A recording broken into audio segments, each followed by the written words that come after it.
আমি জনাইছোঁ যে আমাৰ এইটো বহুত দিনৰ পুৰণা পৰম্পৰা।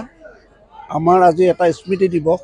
আমাৰ যিবিলাক পূৰ্বপুৰুষ ফ'ৰফাদাৰ্ছ এনচেষ্টৰ তেওঁলোকক আমি পূজা কৰোঁ আৰু তেওঁলোকক পূজা কৰাৰ কাৰণে আমি এই বছৰৰ এই দিনটোত এটা স্মৃতি দিৱস হিচাপে আমি পালন কৰোঁ।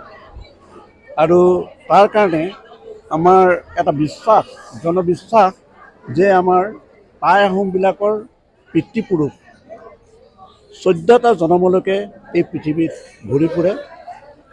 14টা জনম তেওঁলোকে এই পৰিমণ্ডলত ঘূৰি ফুৰে আৰু তাৰপিছত তেওঁলোকে স্বৰ্গৰ দেৱতা হয়গৈ।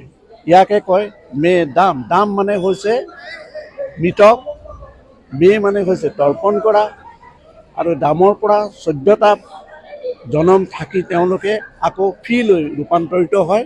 ফি মানে হৈছে দেৱতা, আৰু সেইকাৰণে দুবাৰ মে দাম আৰু মে ফি এই দুটা বস্তু সেই হিচাপে নামাকৰণ কৰা হৈছে। এইটোৱে। আপোনালোকে টাই আহোম কালচাৰেল ছ'চাইটিৰ উদ্যোগত এতিয়ালৈকে কিমানবাৰ এই মেডাম মেফি উদযাপন কৰিলে? এইটো 40তম হ'ব। আমি যিটো 87ৰ পৰা ইয়াত আমি পালন কৰিছোঁ, এই হিচাপৰ পৰা আমাৰ 40তম দিৱস হ'ব, স্মৃতি দিৱস।